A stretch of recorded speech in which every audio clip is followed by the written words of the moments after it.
lots of change for the Shockers over the summer. Koch Arena got a new scoreboard, the team got some new players, and the locker room got some new digs.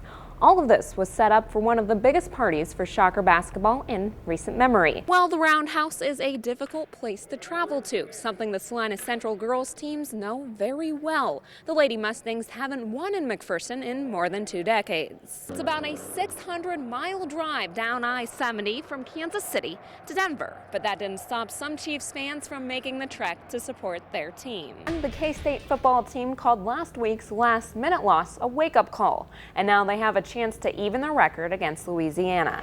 K-State's offense had its struggles, but when it was on, it looked pretty good. I talked with Salina South head coach Sam Sellers before kickoff, and he said beating Hutchinson last year may give his team more confidence this year, but he says it definitely doesn't guarantee them a win. Well, when a team's top 3 scorers only get a combined 13 points, they could be in for a long night. That is, unless other players step up, and that's exactly what some of the Wildcats did when Marcus Foster, Shane Southwell, and Thomas Gibson's shots just didn't fall. Spring is here, and it finally feels like it. Fans could enjoy the weather while they watched Wichita State take on the number 9 ranked Cal State Fullerton. What a beautiful day it was. Just makes you want to be outside. Cale Elam on the mound. Not the start he would want, though. One on for J.D. Davis.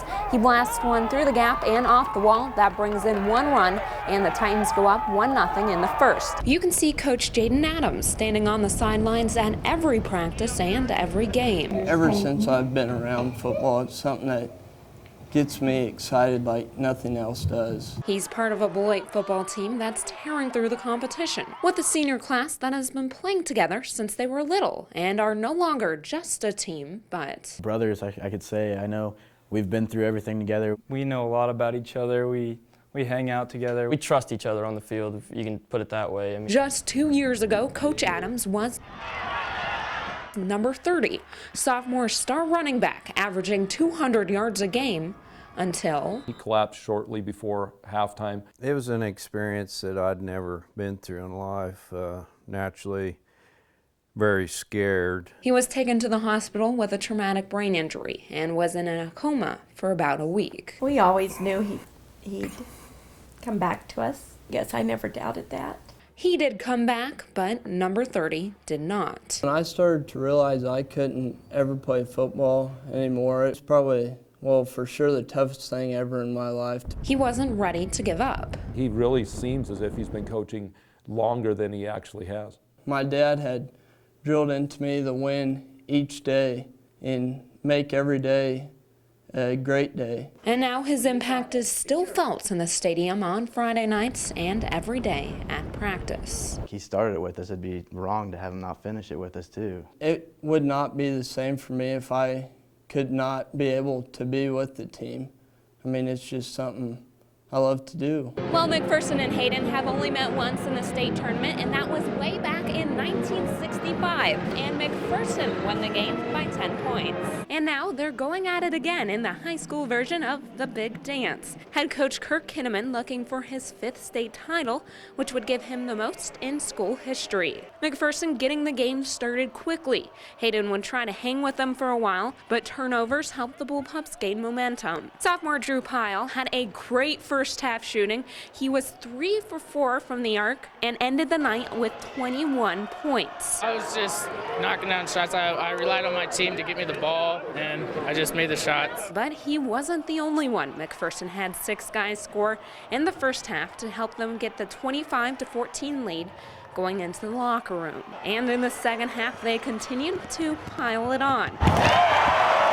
Hayden would get it within 8, but no closer, as McPherson skated their way to the 57-40 win, giving head coach Kirk Kinnaman his 5th win, one he got to share with his player and son Kyler. I'm having a hard time talking because it's a pretty emotional deal when you have kids that invest like these guys do, and when your own son's a part of that, it's really special.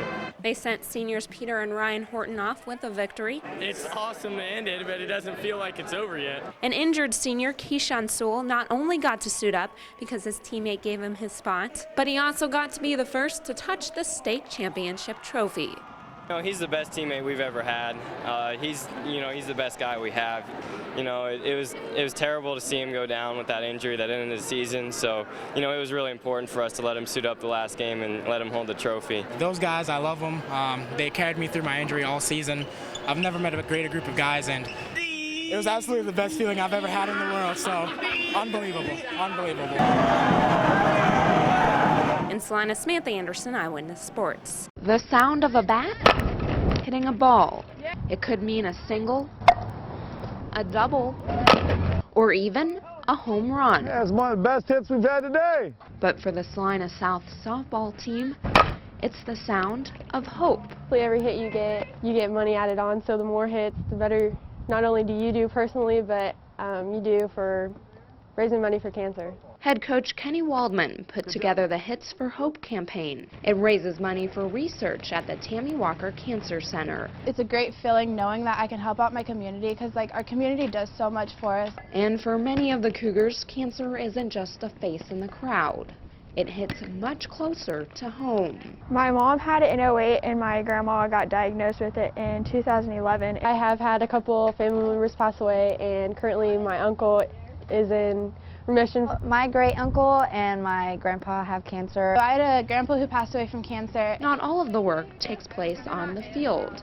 The players go out and build a team of sponsors. I want my athletes to be involved with the community. I think that's very important. Throughout the season, the girls raised 25 cents for each single, 50 cents for a double, 75 cents for a triple, and each home run's worth $1. And each time a sponsored player crosses home plate, it's $1.25. Every little hit you get, every little 25 cents that you make, it helps. 1, 2, here we go. The extra pressure could help when they're down in the count. I try to make better hits and better decisions when I go up there. The game is still a game, but these girls are playing for more than just numbers on a scoreboard. If they could just find a cure and just knock it out, because then no one would have to go through the pain and suffering.